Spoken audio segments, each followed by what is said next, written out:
Hi there, hope you're doing great. I just wanted to do a short video and because it's quite late here, I just felt I should just do a live stream and just pass my message as fast as possible. So recently I've been seeing a lot of people complaining about about relocation, like about adapting to their new lifestyle when they travel. Some people adapt very easily, some just settle down and get straight to business, just start to sort out themselves as soon as possible.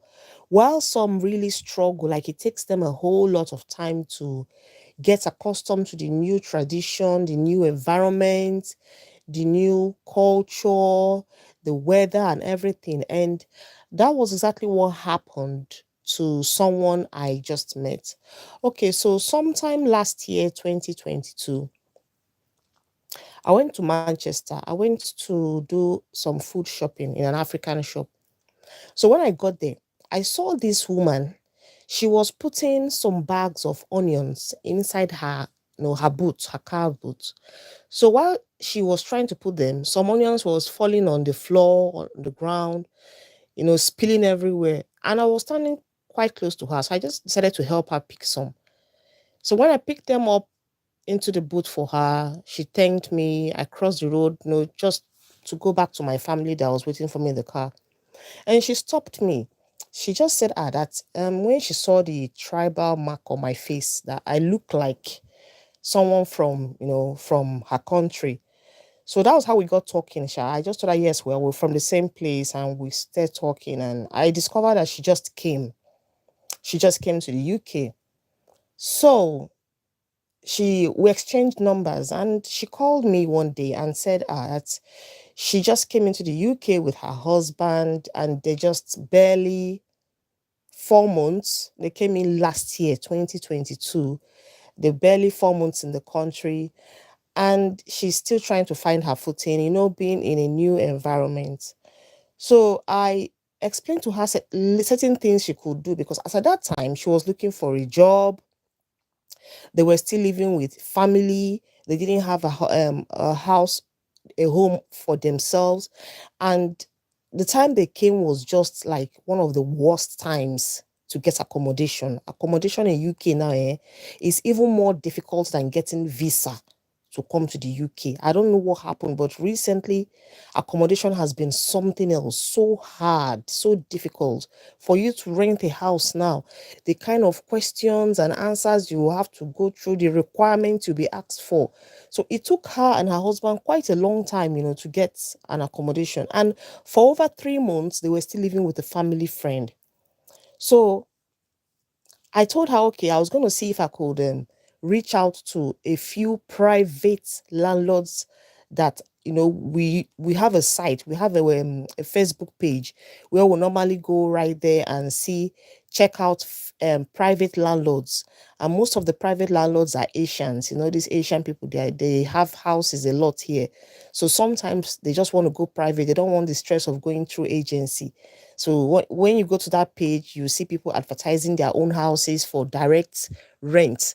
So I went straight to that page to check out some landlords, and I got one. I forwarded the contact to this lady, and they got in contact. They got in touch with the landlord. They sorted everything out, but the house was not really, really, really what they wanted. They wanted a 3 bedroom house, but this was a 2 bedroom house. And although the house was fine in a good location, but because they also have kids, they wanted something bigger. But because they have already overstayed, can you imagine what it is living with somebody and with your children for almost 3 months? The discomfort will be very, very terrible. So they just had to squeeze themselves into this their new 2 bedroom house anyway.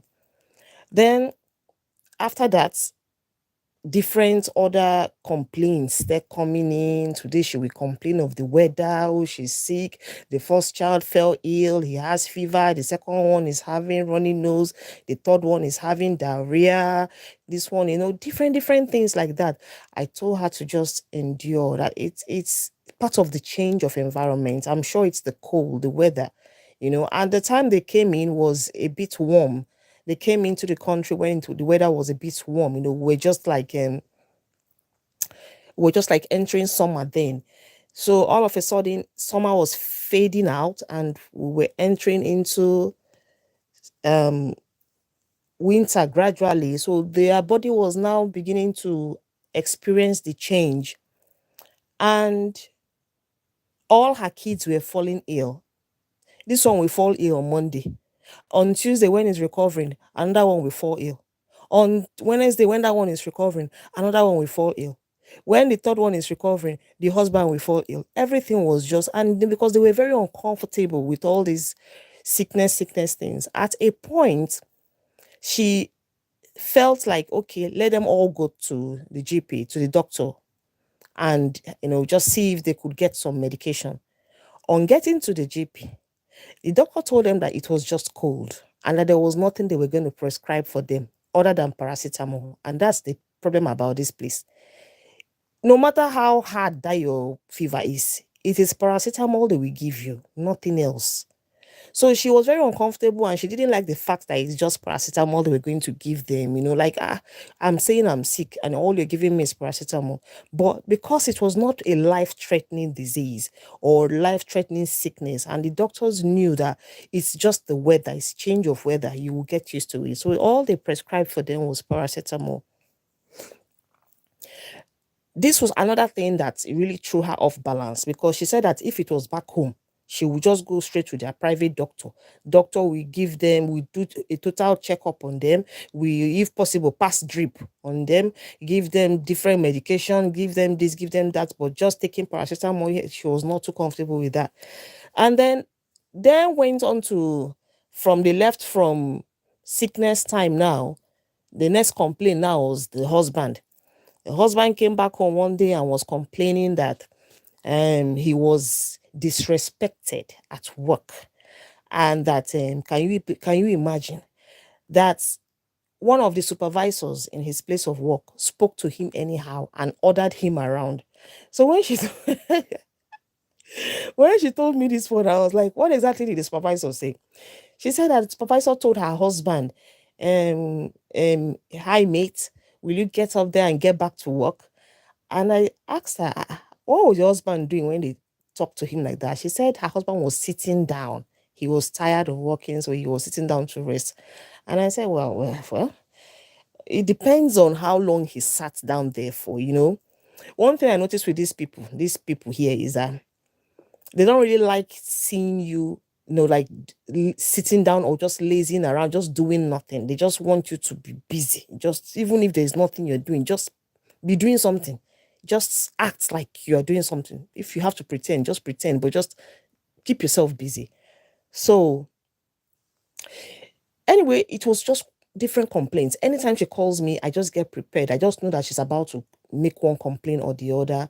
So in September, to cut the long story short, in September last year, 2022, she called me and said, I'm facing a lot of stress.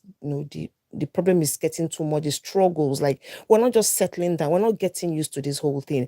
My husband is complaining that he's not used to this kind of disrespect. This is a man that's back home, he has his own company, he has his own business, he has his own staff, he has people working for him. He's someone that people call sa, and only for him to come here and little children are talking to him anyhow, because over here you will see kids 25, 20 as your supervisors, your seniors. It doesn't matter how old you are still like you have to like submit to them, kind of. So her husband wasn't finding it funny. As a typical African man, you wouldn't want to submit to your junior. Africans, we are in our respect culture thing. So the husband was struggling, he didn't like it. The wife was uncomfortable with the kind of job she had to do, because she said she once went to work as a carer. She went with an agency, and her experience that day wasn't, she didn't enjoy it at all. So she was recollecting a lot of things. Back home they have different maids, different people helping them. They have maid, they have gate man, they have houseboy, they still have nanny, they have that sometimes the house is full.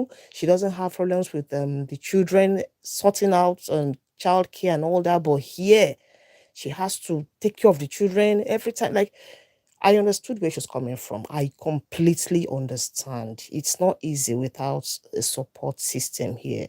It's not easy without someone helping you. Childcare is not a joke. I understand completely. But you see, sometimes you just have to adapt. You don't have a choice. You just have to manage. So in October, I called her.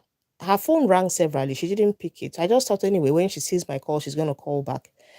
Um, After several weeks, I didn't hear from her. So I was like, well, let me just check back on this girl.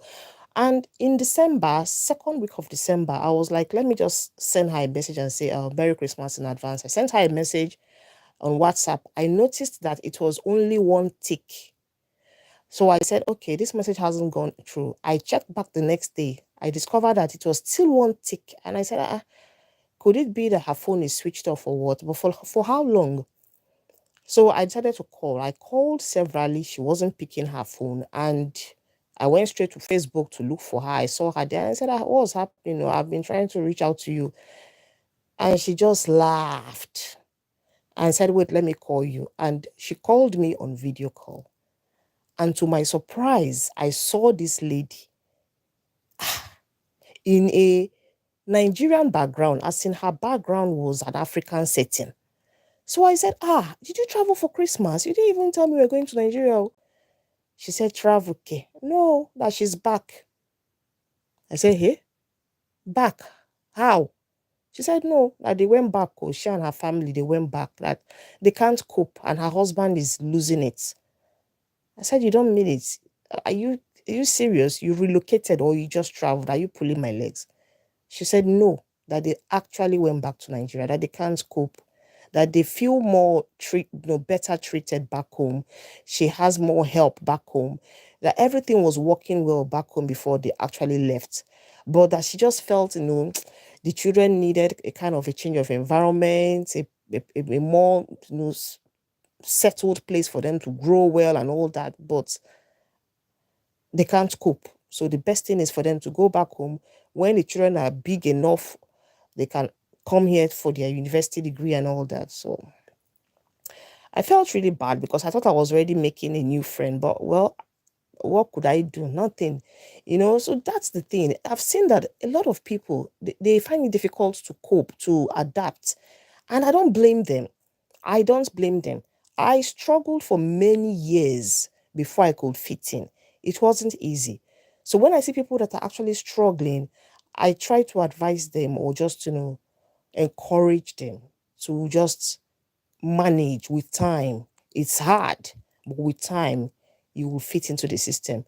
It's very, very it's a good thing anyway that this particular family, they didn't pack up everything they have back home, like they didn't fold up everything, like selling everything off. Because imagine them going back and starting from square one. That would have been really, really deadly. So that's it from me to you. Thank you very much for joining, and I hope to see you next time. Bye.